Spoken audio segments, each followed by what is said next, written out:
somebody outside the U.S., they can invest in the U.S. as long as they comply to the tax code. You know what's great about America is that I love, and I tell people this, is I'll take an immigrant as a business partner over somebody from the United States 9 times out of 10. And the reason why is because they're not jacked up with our schools, you know, because these guys come in and I can self-teach these guys like, okay, hey, this is what we're doing. And I get somebody from here and they look at me like I'm from outer space, you know, when I'm right, because they don't understand this stuff. Because we spend 13,000 hours in school and they're never taught any of what our company is really built around. Dude, isn't that so true? Just how jacked up our schooling system is. Oh man, our schooling system's bad. You got to be strategic in how you make your decisions, because if you don't, it'll take you under. And since money's so expensive, but we have the experience you can never get rid of. Like my mom told me when I was young, she said, look, Jerome, the only thing you take with you when you die is what you have up here, you know, so.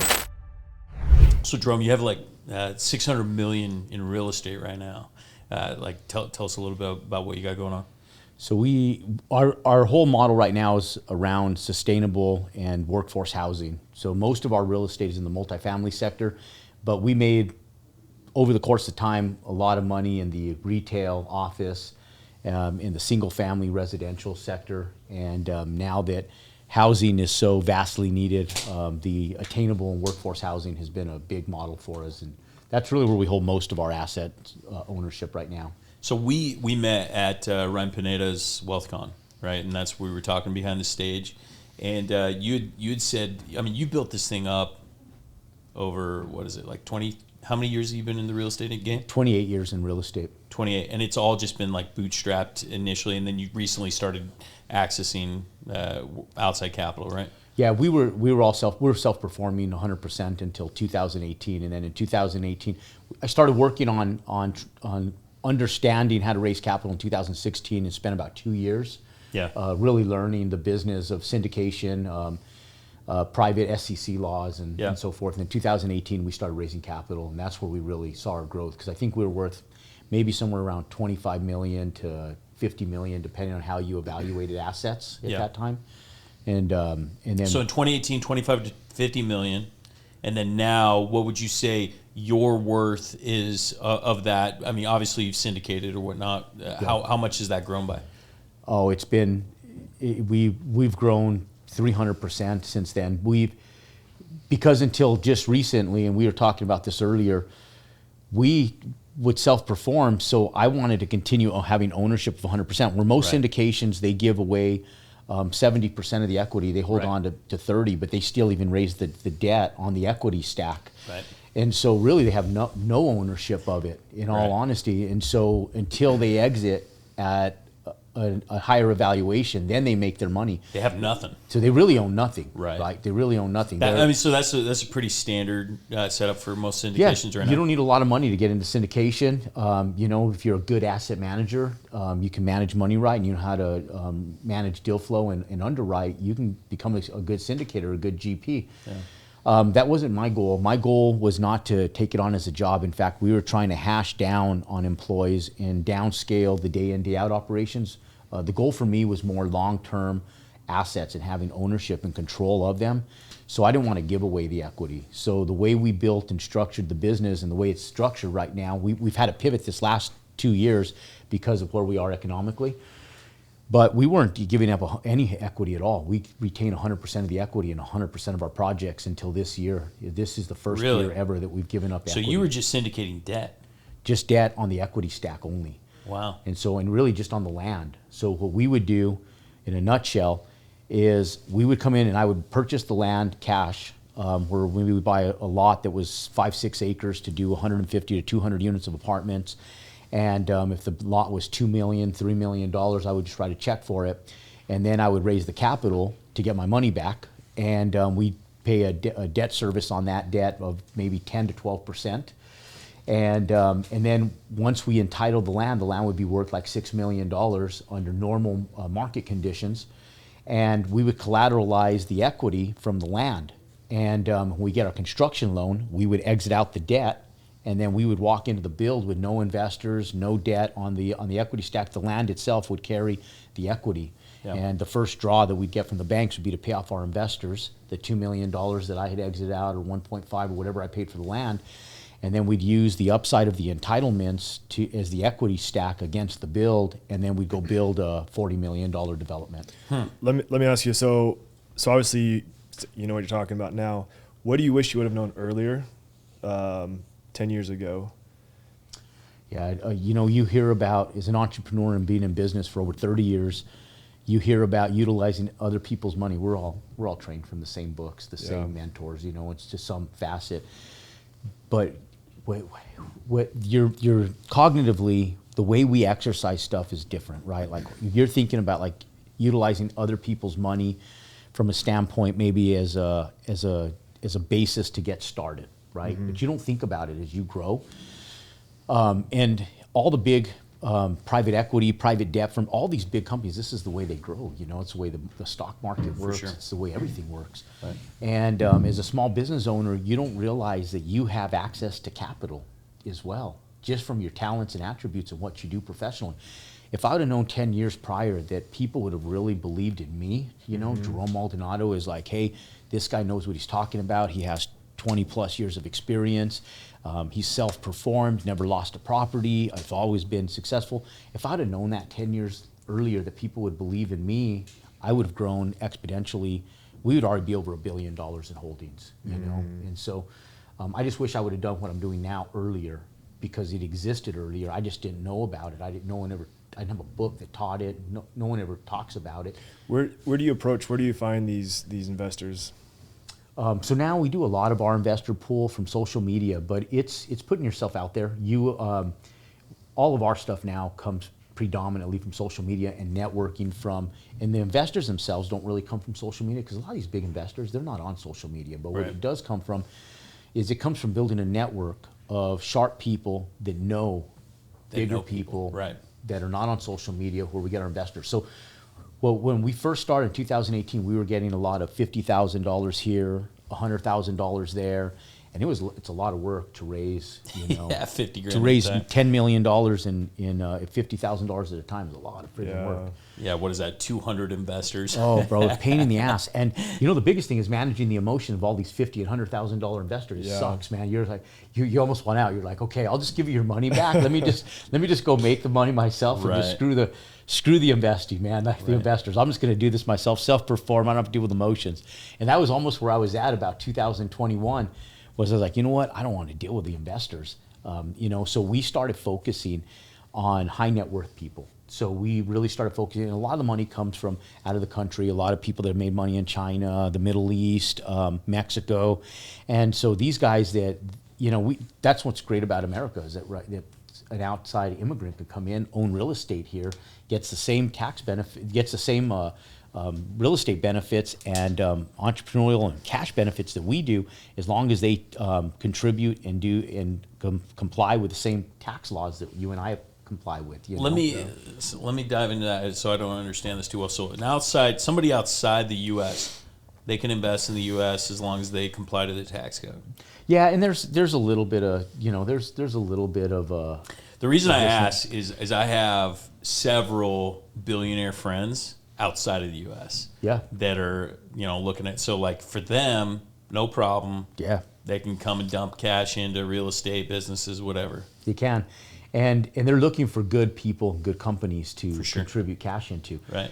And so that has been our big pull since 2020. So now what we do is instead of and we position ourselves as it's an opportunity for them too, because we know what we have to offer, right? And so for them to have a legitimate company with real returns and real assets that they can bring back returns to, whether they keep the money here or they take the money back out of the country, really doesn't matter in our eyes, but they have a legitimate investment that they can be a part of. And so that's been our big pull since 2020 that we really worked on. So like now, and it took us a few years because those relationships don't come, they don't come quickly. Right. It's a lot of dinners, a lot of flying, trust. That has to be. Where would you say like what country is represented most, like the largest in your portfolio? Right now, China, and we're working on some money that's coming in from the Middle East right now. So, in fact, probably over the next, if things work out over the next 2 weeks, two of our biggest projects we have going on, a lot of that money will be coming in from the Middle East. When you say Middle East, are you talking UAE or are you talking Saudi? What were you talking? This happens to be Lebanese money. Okay, cool. Yeah.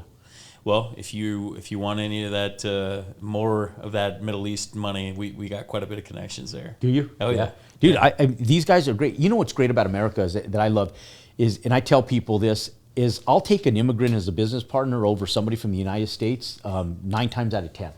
And the reason why is because they're not jacked up with our schools, you know, because these guys come in and I can self-teach these guys like, okay, hey, this is what we're doing.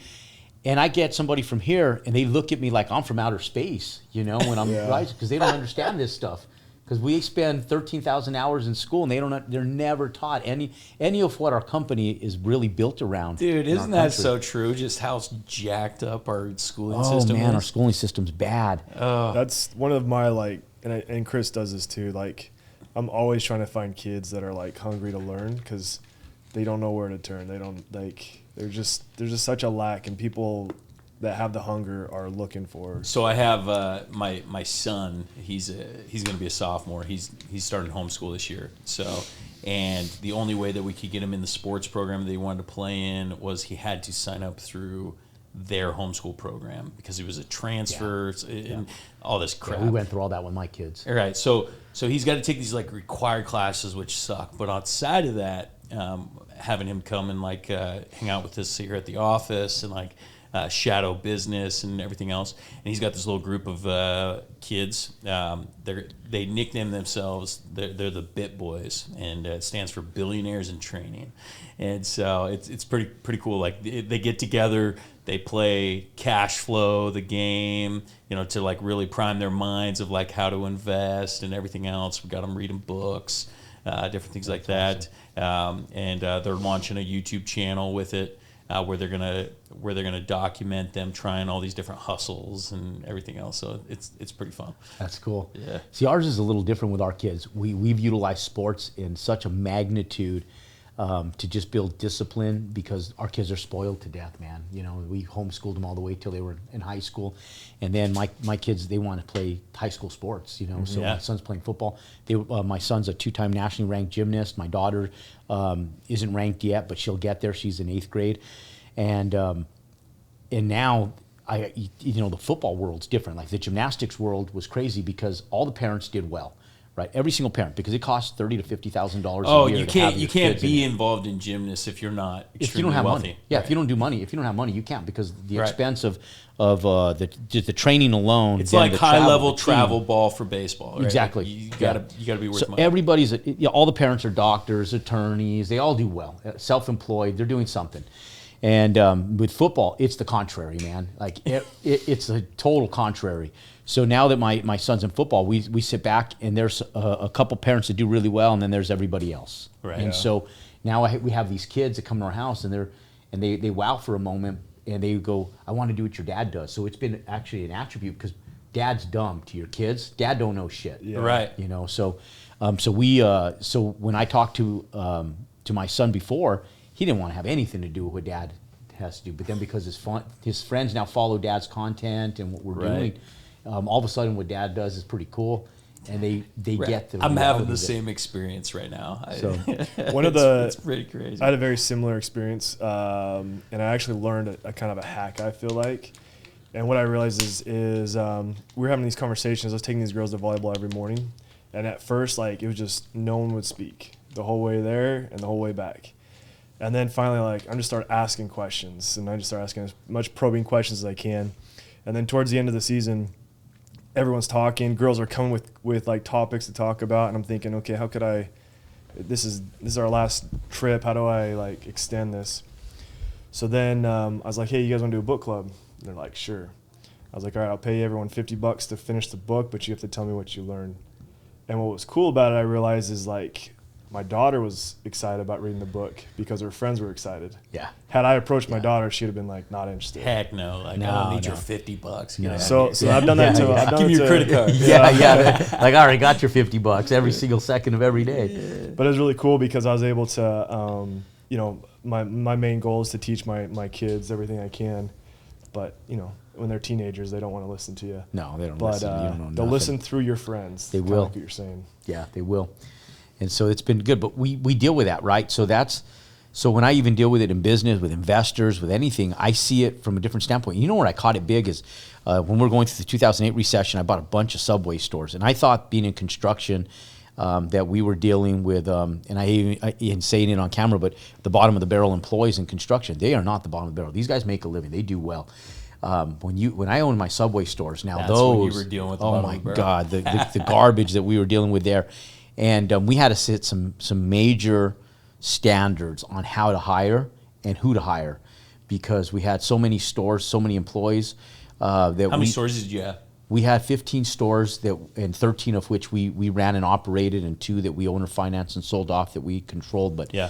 and so we had over 210 employees, Subway employees, and we had. Dude, that is a lot of bottom of the barrel. It was crazy because it was constant every day, like every single day. And You got what? I mean, what were your main problems? People not showing up? yeah, not like showing up. Drugs? Theft was a big deal. Drugs weren't as big of a deal. Shit, you could come in stoned if you wanted to, as long as you were going to work. I didn't care. Take rail a line of cocaine and come work or something, for God's sake. Just show up. Just get there, right? Yeah. So yeah, I don't know if drugs were an issue. They weren't an issue in ours, but and I'm sure that maybe they were. But just getting them to show up, and Theft, getting them you to said. show up and produce, was more the biggest thing. So we put standards on it, and we said, look, if these guys aren't in sports, they have to be in school. If you hired somebody that's young, they have to be in school. They have to be in an activity. I go, I don't care what activity. I don't care if it's a chess club. I don't care if it's football. I don't care if it's cheerleading. Something. They have to be in something, some type of extracurricular activity. And the managers would go, well, they're too busy. They don't have no availability. I said, but when you schedule them on the availability and the limited amount of availability they do have, They'll be there. they'll show up. Right. And they did. So I said, then just hire 2 extra employees, and between the mixture of their schedules, you'll fill your schedules. But at least you have people that show up, instead of having 3 people scheduled and 2 people don't show up, and you're running a store by yourself, Yeah, I mean, sports teach. I mean, any type of extracurricular teaches some level of discipline, right? Yeah. It's the same reason. Like growing up, that's all I had was sports, football, wrestling, all the poor kids' sports. Yep. Like, Yeah, I was a wrestler. anything that didn't cost a bunch of extra money to be a part of, I was in that. But the life lessons that come from that. Oh, huge. Yeah. And everybody's done well. Everybody that was in the programs that we were in when we were kids, the wrestling program, everybody did well. And that's why I used it, because it was a tool for us. Yeah. We doing door-to-door sales, emotionally, it's one of the hardest things you can do. Yeah, been there. We found wrestlers have the mentality. If you're a wrestler, if you're a competitive wrestler, like you're going to do well in sales because you've had to go through the scrutiny. Yeah, you put yourself through circumstances where I'm here by myself. It's all about me and my opponent. Yeah, I've lived in my head for a long time. So. Yeah. Yeah. You end up living your whole life like that. You kind of living my wife always tells me, she says, you like living your own little world. I was like, I know, I love my own little world. It's fun. It's fun. Yeah. So, with the focus of our show, Next Level Pros, right? Like, so we always talk about in our community that really there's 4 areas of life. There's our physical, economic, our associations, and our spirituality. Yeah. Right. And like, if you could break life down, everything fits into one of those categories. Yeah. Right. Whether it's how we're involved in our community, that's in our associations. It's education, that's attached to economic, right? Like working out, eating right, obviously the physique. So thinking about those like 4 areas, I'd love to hear like the struggles that you're going through right now, because obviously you've been successful, right? And I'm a firm believer that like success isn't necessarily where you're at on the chart, it's what your trajectory is. Yeah. And it was, in fact, I was at church yesterday, and we had this discussion because there was a guy that's like, he goes and he serves in a prison where he goes and teaches these prisoners the gospel, right? And he was talking about like how he has like these really cool spiritual experiences and how these guys are like good dudes, right? They're sitting in prison and whatnot, and like so the discussion was like, man, how can these guys be good dudes, right? Like they've clearly done all these different things, and so then the discussion shifted, and I kind of pushed it. I was like, look, it's like it doesn't really matter where you're at. It's like, okay, what direction are you facing? Are you making changes? Yeah. Are you trajectory, like is your trajectory up? Are you plateaued, or your trajectory down? And I'm a believer that like happiness, success, everything is all associated with an upward trajectory. Yeah. And whenever 100%. We're plateaued or going down, no matter where we're at on the scale, it's miserable. Yeah. Like, I mean, I could be worth $100 billion, and if my trajectory from a financial standpoint or productivity standpoint within my economics is trending down, I'm miserable, right? Like that. 100%. And so, I guess my question is like, where? Because obviously you're a lot higher than most people from an economic standpoint. Physically, you look great. You got a great family. All these different things, but like, what are the things that you're plateauing or maybe trajectorying down that you're working on right now? Yeah, banking has been a big cuss for us, and you're 100% right. You hit the nail on the head, because we lived through the 2008 recession, and I mean, no one's feeling sorry for us. You know, when you sit back and maybe your net worth was worth $25 million and now it's $10 million, no one's feeling sorry for you, right? Right. So, but you are. Oh my God, yeah. You're sitting back. You're feeling like you're like, you're damn, broke. I've worked my ass off my whole life, and you're sitting back going, everything I've worked for is like compromised right now. So you're hard at it, you know, just to keep things stabilized. And today's very similar, right? And so I always tell people, it's not. You're always going through something. You know, there's always challenges no matter what. And right now, the banking challenges that we're facing is challenging us and give us some detail on that. What do you mean? Like, what challenges are you facing with the bank? Well, money's expensive, you know, and I know people don't really live it. They hear about it, and they live in there, and they think it's mortgages tied to a residential house, because that's where most people in their brains live when money is expensive, is the expense of money as it relates to like a single family home. But they don't see the entire ecosystem that revolves around that house. And they especially don't see it if they got a fixed rate that they signed up for in 2020, 2021, right? They're 3%, right? They're hearing about it, like you said, but they're not feeling it. Yeah, it might be a young couple that's trying to get married that's 27 years old, and they're trying to get into a house and they can't afford a $4,000 mortgage, and they'd much rather have a $2,500 mortgage, and that $1,500 cusp is what's keeping them from buying a home. Right. But then they find alternatives, right? So people don't really see it. What we're living right now is the magnitude of the macro scale of what's happening in banking, and it's cusping for us. I mean, when you have a deal that's a $70 million development and every friggin' bank in the country has seen it, you know that something's going on. Like, and literally that's the type of stuff that we're going through right now, because we're building institutional assets, you know, that are hundreds of units big. And when you're going after a $50 million loan or better, and you can't get money for cheaper than 11% interest, you know, you're sitting back looking at it from a debt service perspective. But it's not just the money that's expensive in the debt. And most people think, oh, well, it's still 11%, 12%. It's 4 points over SOFR, because that's how they actually assess money. Right. And then it's not just that. Now it goes to the Is that what you're paying right now, is 4 points over SOFR? That's where a lot of banks are right now. It's not what we're paying, but to find less than that is challenging right now. But yeah, there's some that are like 6 and 7% over SOFR that people are and SOFR's what, 7 right now? Yeah, SOFR's like up at like 7%. You know, so so you sitting back and you're paying this premium for money. But that's just one component of it that people see is the high interest rates. They don't see the value perspective. So that's based on cap rates. So because anytime money is expensive, yes, you have that debt service that puts downward pressure on you, right? Because you're servicing more debt. So you look at it like, okay, we're going to service an extra $1.2 million in just debt because of the increased premium of money. But now you're trying to service that debt when values just got pressed down, because so now it's a scales of balance, because we have this asset that one time would have been worth $80 million is now only going to be worth $50 million.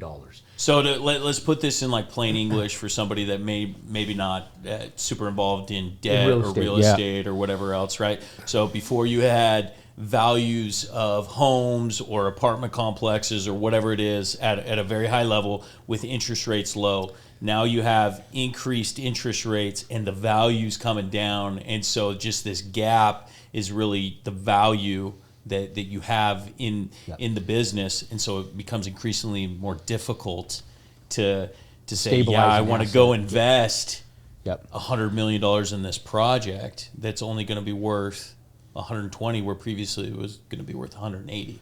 Yeah, so for like people that are watching, they're trying to understand, anytime the cost of money goes up, that debt has to get serviced. So values go down because the way commercial assets are assessed is based on what they produce revenue-wise. And they can only produce what they can service in debt. So if the cost of money becomes more expensive and the debt service is more expensive, the cap rates and the percentage of return changes. And when that happens, the cost, the value of that asset drops substantially. So what's happened from 2020 post-COVID is that from 2016 to 2020, 21, we saw cap rates go way down, values of properties go way, way up. And now all of a sudden, 2021 hits, 2022, and the cost of money gets expensive. These values go straight back down again. Yeah. But the cost for goods and services, commodities, the cost for money, none of that stuff goes down. Right. But the values go down. So now we're hitting this value compression and this cost of everything else rising. So now we have everything else in the world going up, the values going way down, and we're trying to find a balance between how to get these things out of the ground. So, what are you guys doing right now to combat that? Yeah, so we've had to make some changes. So we're giving equity away. It's the first time. So when I made mention that we're giving equity, instead of taking on debt, we're taking on equity partnerships. And a mentor of mine years ago had told me, Jerome, as long as you're taking profits, you'll never go broke. And so I think a lot of entrepreneurs and business people, and just people in life, they get too accustomed and acclimated to the norm of what they believe the norm is, and they're not willing to change, and they become stubborn. And change is hard for people. And if you get too stubborn, you're going to lose, especially in a game as big as real estate and what we're in the games that we're playing with real estate right now. When I say it's a game, it's like playing Monopoly or poker or anything else. You got to be strategic in how you make your decisions, because if you don't, it'll take you under. Yeah. It's a big boy game, and so obviously there's a lot of risk associated with what's going on right now. Right? There is, yeah. And so basically your margin of error is just you have less room to make mistakes, right? This is where the talented prevail. Right. And so how are you taking that on? So obviously you said you're giving away some equity. Are you waiting for more opportunity, like sitting on a little bit more cash, or are you saying, hey, this is where the talented prevail, so I'm just going to go where everybody else is going to shrink? Like what? Yeah, most people are retracting out of ground up development because of the cost. It's been beneficial, the road that we've driven down over the course of time, because we've self-performed. So you can take a ground up developer, for sake of example, that doesn't know one thing about construction. Right. You can take a contractor that doesn't know one thing about development and asset management. You can take an asset management and they don't know anything about development or construction. Since we've self-performed in our office, we know everything from the acquisition side, the land development side, to the construction end, because we self-performed as our own general contractor until just recent years. And then we know the development side, and then we know the asset management side, because we still manage over 1 million square feet of our own retail that we own today. So tell me about your team. Like how big's your team? Like what does the structure look like? Yeah, so our team's small. I just have a few girls in the office now, me, and then what we've done is we've actually now have strategic partners. So instead of paying team members, we'll give 10% equity away to a partner that'll take care of the asset management component for us. And so it's been advantageous for us because, one, I don't have to manage as many people, and moving into the environment that I'm moving into, being 50 years old, I want to be in a position where I have more freedom and flexibility, where I was willing to take all that on my shoulders when I was in my 20s, 30s, and even my 40s. But when I got into my 40s, I sat back and said, okay. And it comes down to family, right? Like my wife, she goes, okay, but when do we get to enjoy all this? Because we become a slave to our businesses and we're working, right? So, and my wife goes, she goes, look, all I ask for is, she goes, when the kids go to college, I don't want to be tied down to employees, businesses. I want to be able to have own homes wherever they go to school, wherever they live. I want to have the freedom and flexibility if we have grandkids to just go and come and not have to worry about being tied down to employees. So I started making that big pivot back when I was 43 years old. How old are you now?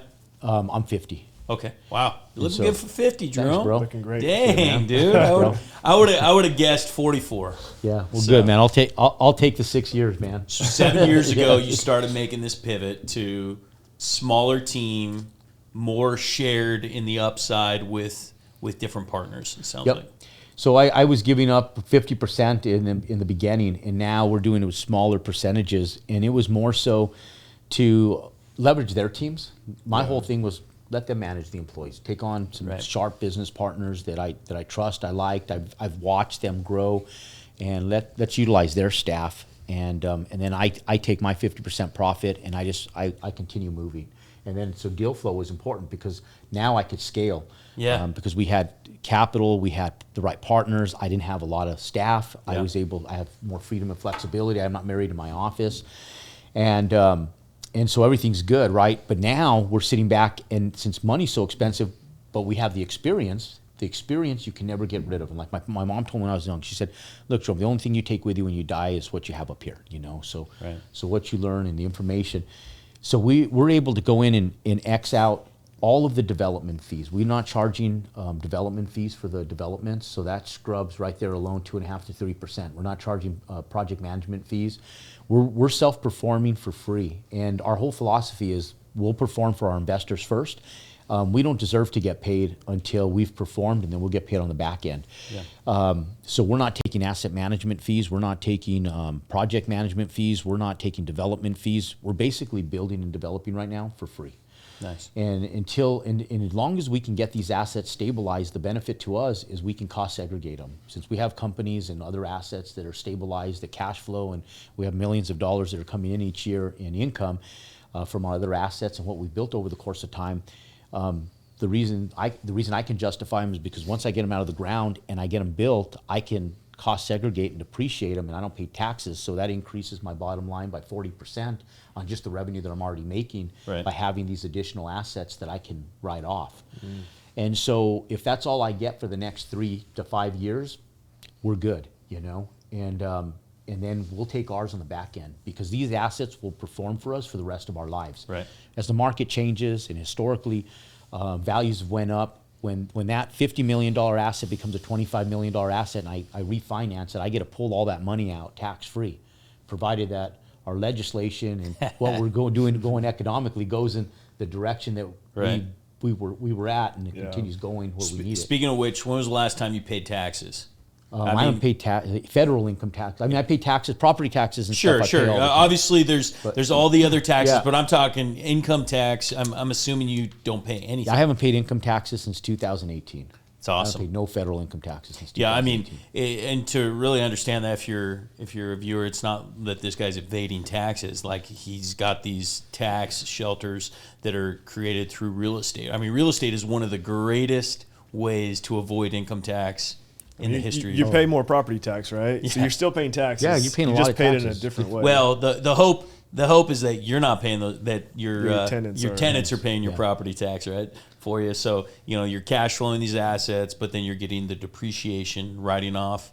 These huge, and then you're doing cost segregation, which is all that stuff and all the taxes. You know what I still, and I'll tell you, this is where we lose half the viewers. They'll be pissed because that's like that whole thing where Trump wouldn't disclose his taxes. Right. Is that this tickles me because we were paying about $1,500 a month for health insurance for our family. Right. To have good health insurance for the family, we pay $50 a month because we're low income, because our net taxable income is so low. We're at poverty level. And so we get like $50 a month. We have the best insurance we've ever had. You have the Apple $50 a month. I don't even know what it is. My wife deals with all that. But all I know is that I didn't have vision. I have vision insurance now. I didn't have dental, and now I have dental. And so like all the insurance that we didn't have, and we're paying a premium for our health insurance, now we have, being low income. And so like, how can that be? Man, you're gonna get some ticked off people. They're like, That's when we lose half the viewers, man. Especially health insurance, man. That's a dude. tough, Health insurance is such a risk. Oh, it's such a so hoax, tough man. right now. It's crazy. Oh my gosh. So I'm type 1 diabetic, and like, yeah, dude, and the whole insurance and health. So for years, I used to have to go down. So I've always done like self-performing insurance, whether it's like a Christian healthcare ministries or something like, where you have to pay cash for like some of your prescriptions. Yeah. And because I've always been self-employed. And so for years I used to go to Mexico and stock up on my insulin. Yep. Because I could go get the same exact insulin bottle, same manufacturer, Lilly manufacturer. I can go and pay $20 to $30 a bottle down there. Meanwhile, up here in the United States, it was $350. Just crazy. $350. That's the stuff that, in fact, I think Mark Cuban just bought a pharmaceutical company, and he's in the process right now of doing that exact same thing because it's such a bullshit. I was in pharmacy school when I was in college, and I went all the way through pharmacy school. And we'd get these medical journals when I was in college, and 100% of everything that we learned wasn't out of a textbook. It was out of like the New England Journal of Medicine, and everything was revolved around because the pharmaceuticals companies fund our medical programs, and most people don't know that. Oh yeah. And so it's so anyways, I am not going to run down that street. No, anyways, this is a fun. crazy, It's a fun man. rabbit hole, man. Yeah, like, bro. It's like it's crazy, man. And I recognized it when I was in college 32 years ago, and I remember sitting back and they were teaching us. I had this one class that they taught us how to take 10 abstract articles out of these and dissect them to see if they were good research articles and if they were relevant or if they were biased and who was funding them and everything. So I learned how to read that stuff back years ago. And so I look at that stuff now, and it's amazing to me where it was then, where it's evolved to now, and the bullshit that exists in the medical system today. It's crazy. It's nuts. It is wild, and frankly, like, difficult if you're in the medical space, because like you have this weird dichotomy of, I'm in healthcare to be able to help people, yet if I cure them, I will lose my patient or my customer, right? Yeah. Or it's there's a better option, but I don't make any money. I don't make any money. Yeah, exactly. Yeah. So it's like it's the weirdest thing, right? Like you have this profession with this like I've always talked about this. Like there's no incentive to cure diabetes, right? Like that and cancer. Or cancer, right? Yeah, like these are same thing. two huge money makers. Like all the things that you can keep somebody alive for a very long time, getting medication, don't cure that. Like, and so and that's where like, dude, it's so hard because I don't think there's a political party that has the right solution. What's interesting though, for the first time, like I know RFK just dropped out, but like he's talking about like going after the FDA and the medical, and they need to. You know that like if you guys travel out of the country sometimes. Oh yeah. Yeah. So you ever notice like your body, the way it reacts when you eat like real food in other countries? So much better. Like I mean, like you go to Japan and like even the sashimi and the sushi, everything that you have out there is so much more pronounced because it doesn't have all of the all the sodium and preservatives and stuff that we have here in the United States. Yeah. Our Food and Drug Administration is killing us. Because we're literally eating preservatives and it's going into our bodies and we're eating all those toxins, right? I go down to Mexico and some of it might be the food from Mexico, but I think our stomachs get jacked because everything out there is just truly organic. Like they're not using pesticides. Like, you know, you go to these other countries and you're detoxing from all the garbage that we're eating here in the United States because none of these countries have the FDA and none of them have the preservatives or anything that we do here in the United States. It's crazy. One of the things I always say is like my type 1 diabetes is actually like kind of one of my superpowers because I'm a real life science project wherever I go, right? I can see how things impact my blood sugar, right? Like, does this spike my blood sugar? Does it not? Right. And so like I'm always testing these type of theories. Right. So like in the United States, I try to stay away from bread and white flour and everything else. But dude, I can go over to France. I can have bread or pizza or anything else over there. And guess what? It doesn't have the same impact that it does here in the United States. Why? Exactly. Because there's a racer, he does motocross. And he's from Australia, and he started racing in the United States, so he came over. within, I want to say it's like within the first year of being here, type 2 diabetes. What? And this is a guy who's like fit is top of the. Dude, crazy. it really is wild. Like the things that we subject our bodies to in the United States. Another real life experience. So my parents, they went and served a mission for our church in Sri Lanka. They were there for a year and a half. And over in Sri Lanka, to your point, like everything's organic, right? Yeah. Rice, beans, fish, like all this stuff. And my dad continued to have the same appetite. So my dad weighed probably, when he went over to Sri Lanka, probably 260, 270. Big guy, right? 6'2", stout, got a little bit of a gut or whatever. Dude, he dropped 60 pounds over there, eating the same way that he did in the United States, from like just the amount of, but because it was organic, because it wasn't this lack of process. Not holding on to all that stuff. It's all the preservatives. Our bodies hold all that stuff. They preserve it. Yeah, it preserves it in you. You know. So let me ask you. You're pretty fit. You're very healthy looking. What do you do to like what's your what's your regimen that's getting you through that? And it's changed over the course of time. My wife's like, God, we're late everywhere because of you. My life's changed. I've changed my regimen with my life. I'm growing into my age, right? So I'm not as limber as I once was. It seems like my whole life revolves around like this like religious regimen that I do. Or according to my kids and my wife, they're like, "Oh my God, Dad's stretching again."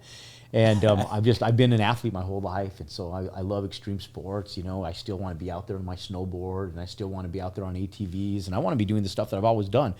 And I don't want limitations on it, although we have to acclimate to it. So like now, when I wake up in the mornings, my T-bands are tight and stuff. I have, before I even get out of bed, because of my plantar fasciitis and everything else that as you get older and being an athlete, you beat your body up. Yep. Before I roll out of bed, I do all these religious stretches in my bed. And then I get out, and when I wake up every morning, I do about a 20-minute stretching regimen that before I leave the house, because I don't feel human until I do this stretching regimen. So I do like part yoga, all stretching, where I stretch my back, my legs, my hamstrings, I roll my spine, and then I do 150 push-ups every single morning, 7 days a week, never let loose on it. If I'm in a huge rush, I'm missing a flight or something, I'll at least do one, and then I'll do the other. I'll do one set of 50, and I'll go to the airport and do another 100 at the airport, you know, wherever. And the biggest thing is for people is that when you do it, there's no excuse for not doing, right? So everything that I do in my life, I do as a completion, and I don't feel satisfied in the day until I know that I did it. So it doesn't even matter, like if I do it at the middle of the night, or if I tell myself I do 150 a day, you have to do them every day. And so I just like getting it out of the way, my push-ups in the morning, and just being done. So you're 150 push-ups every day? Every morning, 3 sets of 50 before I even leave the house. Before you even leave the house. And if you don't get that done, you get it done throughout the day? I get it done throughout the day, but 95% of the time or better, I get it done in the morning. Are you a daily weight room guy, or just? Yeah, 4 days a week I hit the weight. So I go to the gym 4 days a week, and that was one thing even when my wife and I started dating. When I was in my late 20s and she was in her early 20s, I told her, look, there's this one thing I ask, and that's my gym time. Give me an hour every day. I'll never compromise that for kids, for nobody. And it's you have to give yourself that time every day, because it makes you better. Absolutely. It makes you feel better. You know, it's like you're a better dad, you're a better husband. When I don't hit the gym and I don't get my gym time in, I think it does something to you mentally. So you're a little bit more of a train wreck in regards to how cranky you are. You're more irritable, less patient, you know, because in the back of the mind, it weighs on you. And if you accept that, it takes away from everything else. I couldn't agree more. I just never accepted the fact that I can't do it. So 4 days a week, and I do cardio every night. I do 25 minutes of cardio every night. Are we talking like runs, walks? Yeah, just fast-paced walks. I did it when I was competing in bodybuilding after I finished wrestling in college. It was a way I'd stay lean. I'd do, and it's how I trimmed down before a competition. I would do a 25-minute fast-paced walk in the morning and 25 minutes in the evening. And so I added that to my agenda because obviously as you get older, gravity takes its pace, and you know, and your metabolism does tend to slow down a little bit.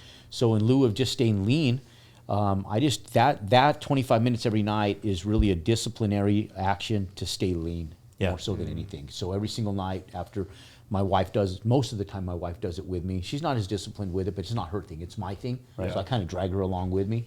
So anything that she does just adds to what she already does too.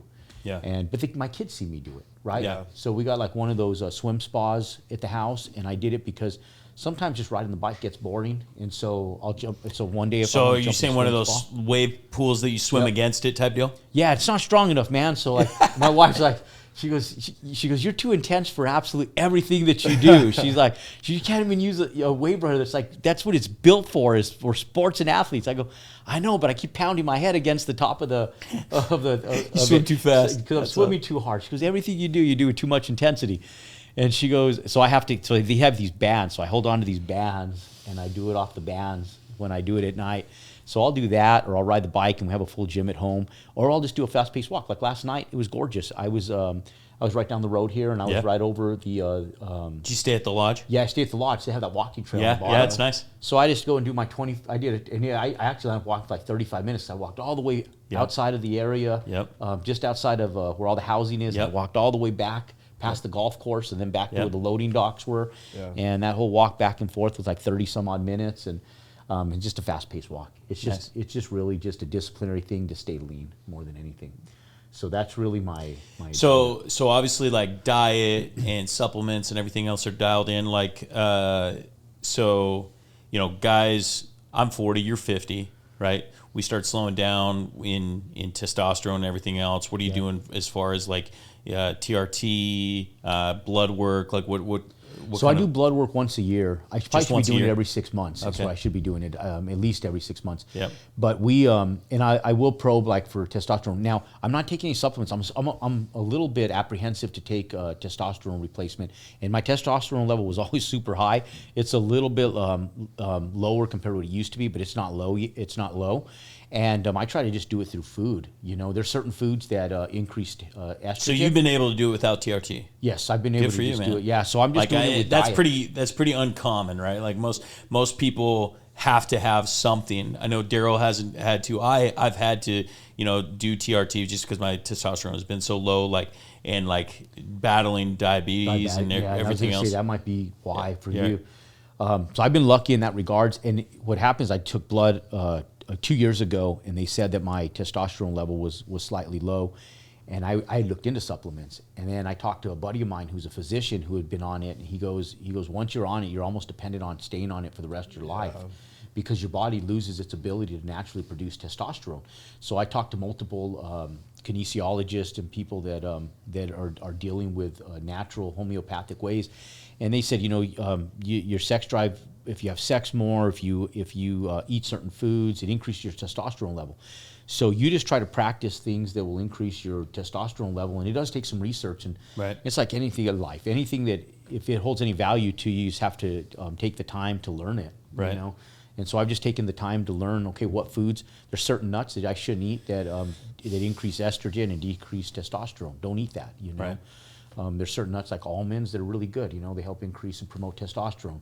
Certain vegetables, and same thing mixing. I didn't know this, but if you mix vegetables, and the reason I learned this is because I got on these big juicing craze where I was Right. like, okay, I'm going to start juicing, and then my stomach was jacked, bro. Like I was going in and my You had stomach. so many different things going Oh, on. bro, I didn't realize that all these mixtures of vegetables create gas in your stomach. And I was sitting back going, holy shit, man, my stomach's jacked.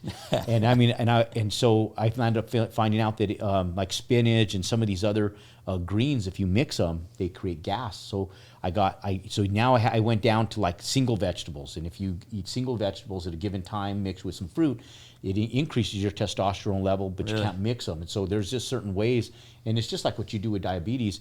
There's a science behind it. Right. And you just have to be consciously aware of what you're doing, how you eat it, what you scrape off the plate at the restaurant when they bring it out, and what you set aside, your little pile of whatever it is on the side of your plate, and you just don't eat it, right? Yeah. So a lot of it just takes self-discipline and management, but it's really, if you listen to how I do that, it's kind of like how I do everything in life, right? So do you have any weaknesses when it comes to your diet? Like, are there times that you're just like, hey man, I'm going off course for a week on a cruise or whatever else? Like, yeah, you know what's cool about being disciplined in every other area? I almost eat whatever I want. Like I don't eat a lot of sugar, so like I don't eat sweets. If my wife and I go out, and my wife loves creme brulee, so if we get a restaurant, they have like the old school regular burnt sugar creme brulee on the top of it. We'll eat it, right? If it's a Saturday night, we go to dinner alone and we want to have a cup of coffee. We're not big coffee. Well, she drinks coffee. I'm not a big coffee drinker, but having a nice cup of coffee that I turn into a dessert with all the extra cream and sugar, I'll have it, right? Right. And I don't feel guilty about it because I do everything else right the rest of the time. Right. But I don't refrain from like pizza, and I don't, What about alcohol? Are you an alcohol drinker? I'm not an alcohol drinker. We'll drink a glass of wine when we go out to eat, but I don't drink. I don't drink any alcohol, beer, mixed drinks, the sugar and all that stuff. I just never did when I was younger, and I got into a great disciplinary. And now that I don't even like them, like I have a hard time finding a drink that I really even like, and so to my benefit. Nothing really. I don't crave any of that stuff. That's good. So, I'll have a glass of wine at dinner. Yeah. If, every day or no. Just we go out like on Saturday night or something. Do it. My wife and I. We'll have a glass of wine. You bring up your wife a lot. Yeah. What do you do to preserve and improve that relationship? Yeah, like when we talk about trajectorying up, plateauing, or trajectorying down, where you at with your wife right now? We're good, man. I love my wife. Mine changes every week, so yeah, man. I mean, and it does. We went through all of that. I mean, we've been together for 28 years. We've been married for 18 of those. This coming 2 weeks from now is our anniversary. So it'll be 18 years in 2 weeks. And so we've had a long course of growing up together. And I played hard when I was young. I was on my entrepreneurial journey 4 years before I even met her, to my benefit, because those are my real hard struggling years. And we've ridden the roller coaster like all couples do. The man riding the ego, feeling that force against each other, feeling like if you let in that you're giving up your manlyhood. And you learn what I've learned, and I don't know if everybody learns this, is that my wife's not against me, man. Like I've just learned over the years, because there's like this pride thing I think that we have as men, that like if we let up on the control, that we're letting up on like our manhood. And I don't know if you guys have ever experienced that, where For like sure. you don't even think you're doing it, but you're doing it. I've kind of just let that go. I understand that my wife has a lot more authority in the house than I do. And I've accepted that with the kids. Yeah. They just, like when dad puts his foot down with the kids know, right? Like when I need to put my foot down, like they know. And that's like the last straw. But my kids don't listen to me. They don't, it's like, I tell them something and then they go ask mom. And I'm like chopped liver, like what the heck, And you just learn, it's just like mom's with them, man. Like mom's been there. Like they're going to go to mom. And because mom's been there with them, homeschooling them, and she's been the disciplinarian, and dad's the fun guy that comes home at the end of the day that plays with them, right? Mm-hmm. And so they don't take dad as serious as they do until dad puts his foot down. So dad is the hard disciplinarian, but mom is really the boss in the house, right? And you, as a man, I've learned that, Yeah. And what are two best practices you're doing right now to preserve that relationship, or not preserve, but even better it? Yeah. Just respect each other. There's things you learn not to do through your relationship that you just know really irksome. And examples, give us examples. Yeah, so like for example, like with my wife, we had a dance school she ran. I opened it up for the physician she worked for passed away when we were real young, and she loved that job. And it was the only job she ever had. And then I said, well, don't get a job. I'm an entrepreneur, right? Like, what do you want to do? And she goes, I want to open up a dance school. And I was like, okay, cool. So we had buildings. I opened up a dance school. We had an 11-year run with it, very successful, hundreds of students. And when my son was born, it was great because I'd go down and I'd pick him up from the car seat. I'd go play with him.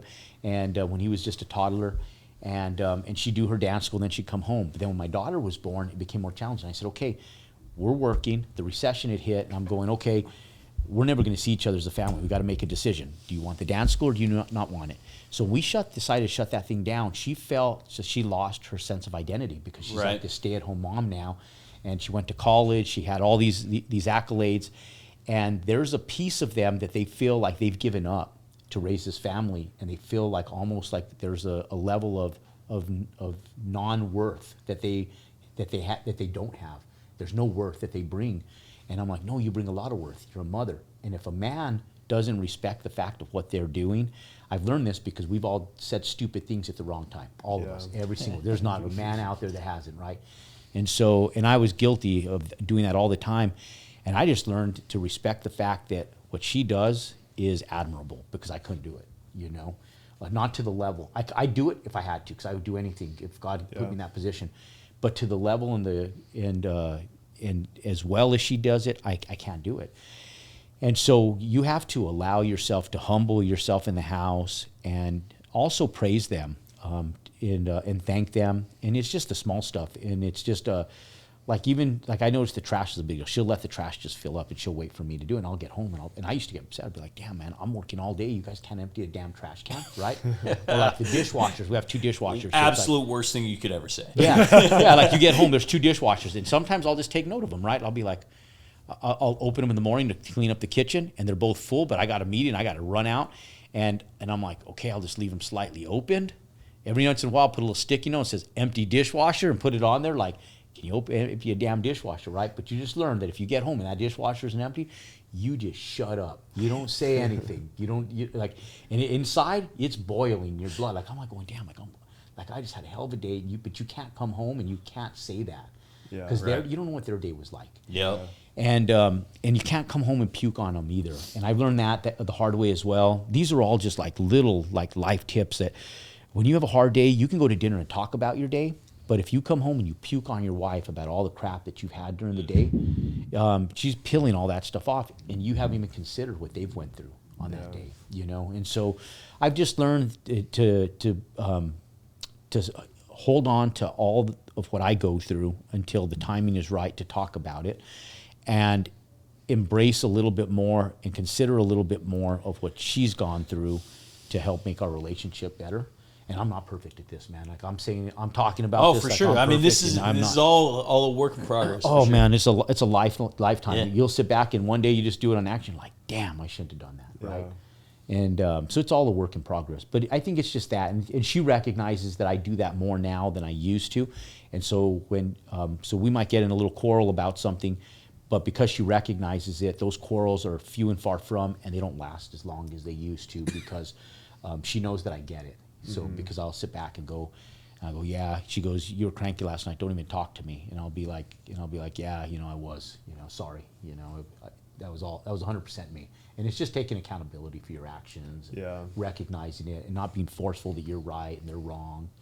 And because it's like, what's your goal, right? Like, is your goal to be right and to have the superpower over your wife, or is your goal to have like this healthy home? And like, what are you displaying to your kids? Because we've all done dumb shit in front of our kids, that we were less than proud of, right? And it's like, and you sit back and go, damn, I really screwed that up. And so you sit back and go, okay, like, how do I want my kids to walk away from this, and what kind of examples do I want? You have 2 kids? Yep. Yeah, I have 2. That's right. So a little bit of all that, man, but it's all just a work in progress, like everything else that we do every day. Yeah. So. Dude, it's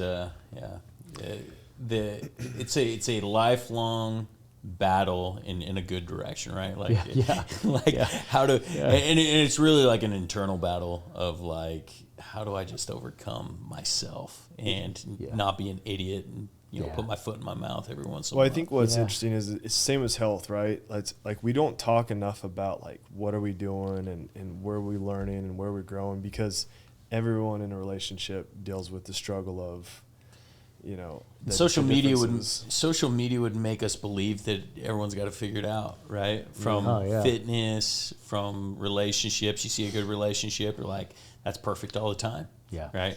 And it's not. Yeah. Right? I mean, think about it. Your health is always changing as you age, right? It is. Things change Constantly. Your relationships are always changing constantly. as you change. Financial. So you're always you're always learning new things, and you always have to learn new things in order to like optimize it.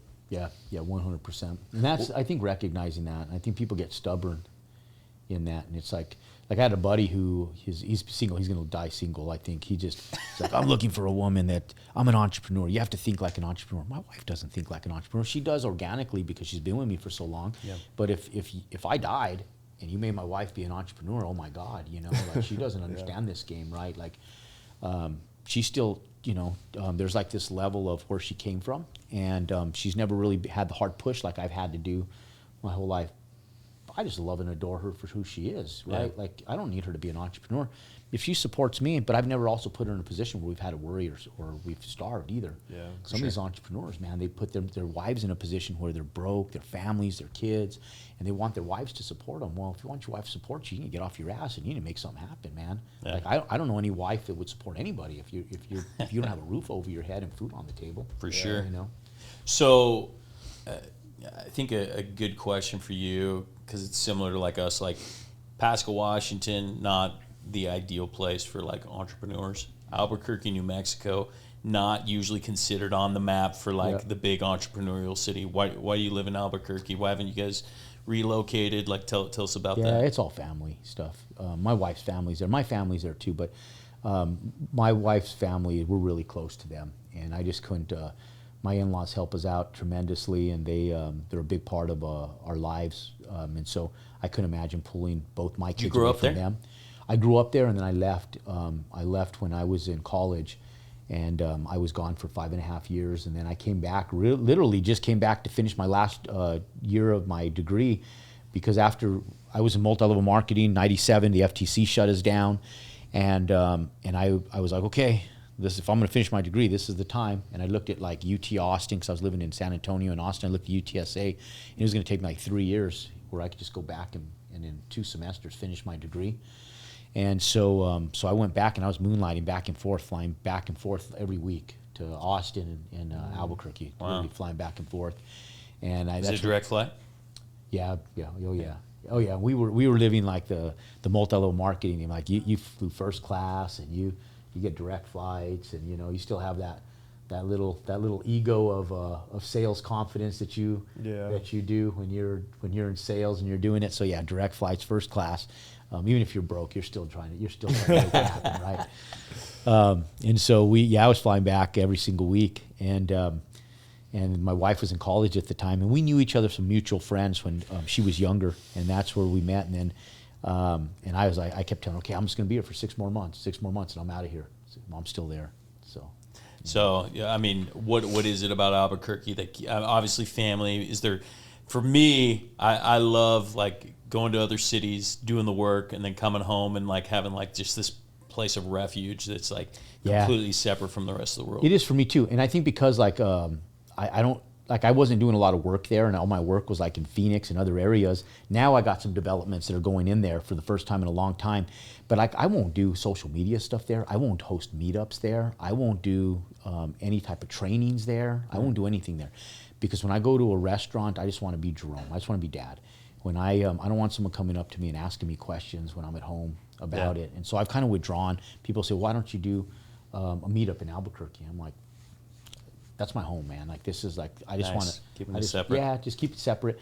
I'll travel for the day, come back, and I'll do what I need to do elsewhere. And I come back, and I just want to be Dad and Jerome. I just want to live my life and do it. So it's been good. It's a great place to raise a family. Right.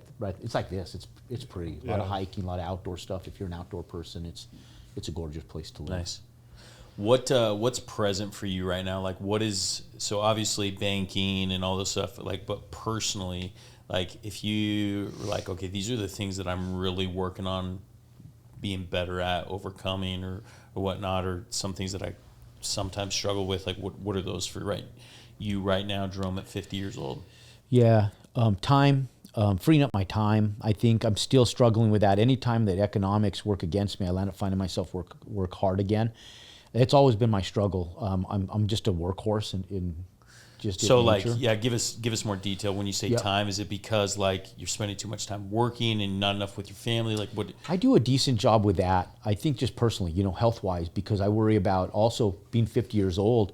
I have friends that have passed on, like my attorney, my asset protection attorney passed on at 49 years old from a massive heart. He literally worked himself to death, And so I don't want to work this hard and then die of a massive heart attack either, right? Yeah. So I think I do good balancing family for the most part, Like I won't miss my kids' games. I'll schedule, like this whole trip right now coming down here.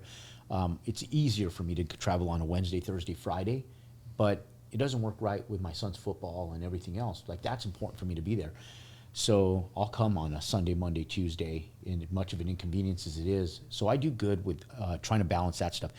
It's my own, and because I think sometimes I'm balancing for everybody else, Sometimes it compromises my own well-being because I'm doing it for everybody else, trying to find balance in other positions in my life.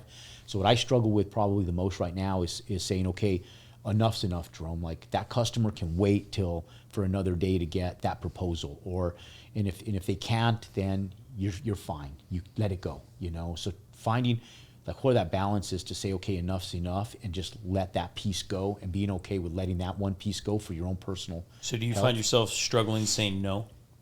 I think that you know, when you struggle in business and you come from nothing, there's like this piece of you, like it's almost like guilt that you live with, where if you don't produce, you almost have this level of guilt that weighs over your shoulders that you're not doing what you're supposed to be doing to satisfy where you're going or where you're at, right?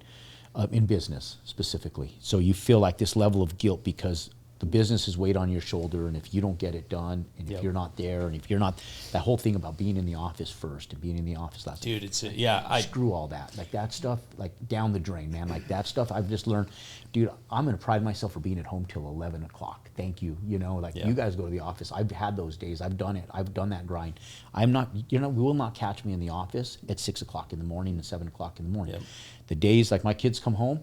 My son comes home from 2 days, or he's out of the house at 6 a.m. and back home at 10 o'clock in the summer. He's like, Dad, you're still home? What are you doing at home? I'm like, hey, how you doing? Give me a hug. What are you doing at home? Come here, give me a hug. I'm proud that I'm home today. Yeah. So that kind of stuff, like letting that kind of stuff go, where you know you can be just as productive where you are, and finding that balance where I can be more at home as opposed to pushing like at the office. Yeah. So that comes with maturity. It comes with, you earn that too. Right. There's a level of that you earn. So like, for entrepreneurs are looking right now, and if you need to be in the office and you're in build mode, you can't do what I'm doing. Right. You know? I mean, I've done that grind for 30 years. You know, so there's a flip to it too. Now I'm on the opposite side, going, okay, I've done it. I'm here. I am at a different level than a lot of people. Now I need to learn how to come off the grind level and learn how to enjoy what I've built, and that's hard. Sometimes it's harder than the grind. So what's on the horizon? Like, what is the thing that you are working towards? Just like the big, hairy, audacious goal that would be like, I did it. Yeah, to the whole goal that my wife set for us, and that's just having that freedom and flexibility. That like when my son graduates in 2 years and my daughter graduates in 5 years, that I'm successful doing the plan, that the only thing that my wife has asked me for, the only thing, because my wife is simple. You know, she's not out spending money and buying Gucci and Louis Vuitton, man. That's not my wife. You know, she's happy. You know, she's just simple. You know, she's happy. God bless her heart. I've never had to worry about any of that stuff. But if I can't fulfill that, I feel like all this, like, why did I do all this for? I failed my wife, my family. Like, I can't be there for my kids. I'm buried. I buried myself in a job, in a profession that I'm sunk. You know, you brought up like your lawyer dying at 49. You know, I think that's really important to realize. Like, we don't know how many days we have left on this earth, and so many times, like, we find ourselves stuck in the mindset of like, someday, one day I'll get there. And I constantly get reminded of like, today's the day. Today's the day to enjoy, have the best day of your life. Yeah. And one of the recent mind shifts I'd have is, it doesn't get better than this. Yeah. Like, you're living in the best moment you could possibly live. Yep. Because tomorrow doesn't exist yet. Yep. And the past is gone. So like, live the best moment today, because this is the best it gets. Yep. And me and my wife were talking about that, and it's like, we got to change your mindset. Like, I absolutely love every stage my girls are in. I absolutely love where my relationship with my wife and where we're going. It's like, find gratitude and enjoying absolutely everything. And everything, man. Every stage, man. Every stage is good with the kids. And because I sometimes in moments I think, I'm like, damn, I only got like, I'm counting how many football games I'm going to got this year, next year, and God willing, he stays healthy, he can play in college, but it's like, he's got to enjoy every phase, man. Yeah. Right. You know, like, we're doing the tailgating things on Friday, and like last week was our first tailgate. We did it all wrong, and so next week I'm like, okay, I'm pulling out the grill. We're doing this, you know, and it's like, okay, it's like preparing for that stuff to make that stuff more successful, more enjoyable. So last year, my oldest daughter was in travel volleyball, and I have to say, like, didn't enjoy, I'll just put it nicely, I didn't enjoy the volleyball aspect of it. But the time I had alone with my daughter was priceless. Oh my God! And the conversations we had were like conversations I don't think I could have ever recreated. We did that with gymnastics. My kids were in different states every weekend during gymnastics seasons, and so we would take turns. My daughter kind of X'd me out because I can't do her friggin' hair right, man. So she's like, Dad, you're not allowed to come with me no more because you don't know how to do hair. She got just old enough for the hair thing was like a big deal. And so now my wife is the only one that's allowed. I'm welcome to tag along, but Dad can't travel with her alone because Dad doesn't know how to do hair. So I don't know when that's going to end. But we would literally switch, like if my daughter was in Anaheim and my son had to go to Oklahoma City, or if we were in Florida and the other one was in Wyoming or wherever, every weekend we were traveling, and when they were both competing. And so we'd get these weekends alone with each of them. Yeah. And then sometimes we'd fly, like if she competed on a Friday and my son competed on a Saturday, my wife would fly all the way across with my daughter to be back at the other one. And that's wild. We just did that, you know. And those times are priceless. So we miss that. Like my wife and I, now that they're both not in gymnastics. You miss that? You miss that much travel? You sit back and so let me tell you guys this joke, okay? So my friend Bill, my mentor Bill. Bill was one of my mentors, and he goes, and we used to do these briefings for like our multi-level marketing company. And he goes, so you go to St. Peter and you get to the pearly gates of heaven, and St. Peter goes, hey, welcome to heaven, you know, and he goes, you have a choice. You can either go to heaven or hell, and there's this big giant elevator.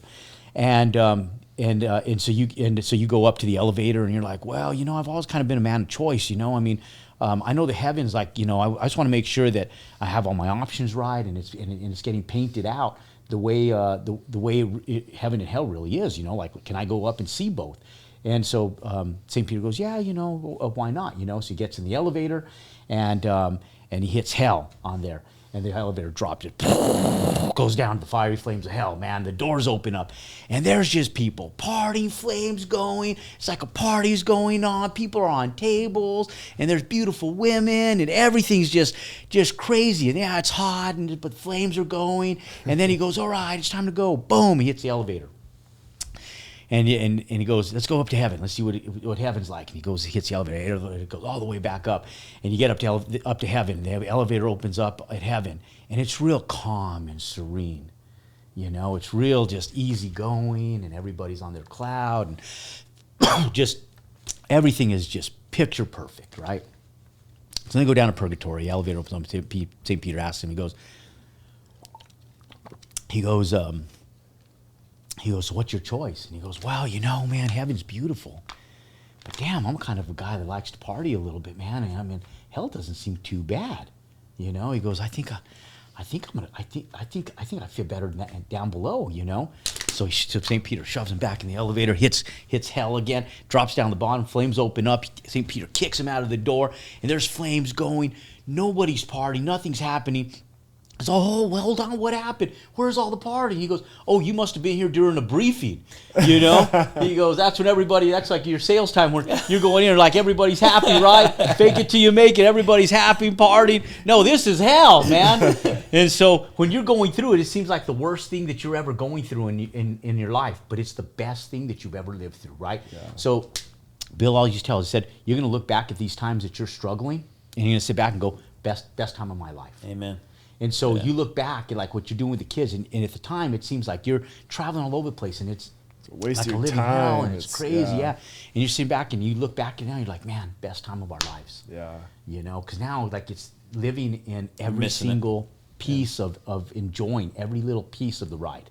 What I loved with my daughter, right? She's in the car with just me and her, and we're talking about things, and she's very open to me. So we're talking about some deep things of what she's thinking and her future and how she sees things. And I'm like, man, I could have never created this moment.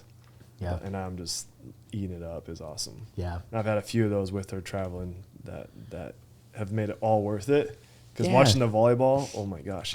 Imagine being in a gym with 40 courts and you got whistles blowing nonstop. Oh yeah, man. It's wild. The parents are nasty. Everything's crazy, man. I mean, it's nutty, man. We'd sit by ourselves. I told my wife when our kids were little, I told them when they were born, I said, hey, don't be friends with these parents. I said, because there's going to be a day, I said, this is going to be an affirmation if what we teach and how we live our lives is total bullshit, or if it's real. Like, our kids will be winners. And I said, our kids will beat their kids at some point in time, and those parents will not like us. Yeah. And I told that when they were little, and they were just born, you know. And so my wife's like, whatever, right? And then she became friends with everybody. And then as soon as my son started beating people in gymnastics, they all friggin' hated us. We were like the family to beat. No one liked us. Jerome thinks he's special because he's rich and entitled. They have meetings about us like that. They're like, when I do, like, if we did something where I did something with the kids or something, they're like, oh yeah, the Maldonados, they're the entitled family because they do well or something. I'm like, come on, guys, you know. It's crazy. Jerome, dude, I appreciate you making it out here to Pasco, hanging out with us. Yeah, it's been a fun conversation. Just talking about everything going on in life, man. You've got a lot of things figured out. I mean, when we talk about like becoming the whole human, it seems like you're at least on the right trajectory for all those things. So appreciate you sharing your words of wisdom. Yeah, thank you, man. Where's a good spot that our viewers, our listeners can follow you at and catch a little more of your journey? We're on all social media platforms. If you just go to Jerome Maldonado, and they'll be in the show notes, I'm sure. And if you go to Instagram, it's the Jerome Maldonado. But we're on all social media platforms. Love it. And last piece of advice, if you could leave us just like one big word of wisdom that sums up your life, your passion, whatnot, what would it be? Yeah, without being something too cliche, I think what we were talking about earlier, just live your life strong. Live it strong. And what I mean by live it strong is live every aspect of every day of your life strong in everything that you do. Some days are going to be exhausting, but it's worth it, and the fulfillment that you'll get out of it is just amazing. And it doesn't have to revolve around money. Money is a byproduct of all of everything else that you do. It's taken me a long time to learn that. And so I just leave people with the fact that wake up each morning trying to be the best version of you can be in every aspect of your life, and money will fall into the right place as an entrepreneur in business where you need it if you're doing everything else you need to be doing in life right. I love it. You heard it here. Live strong.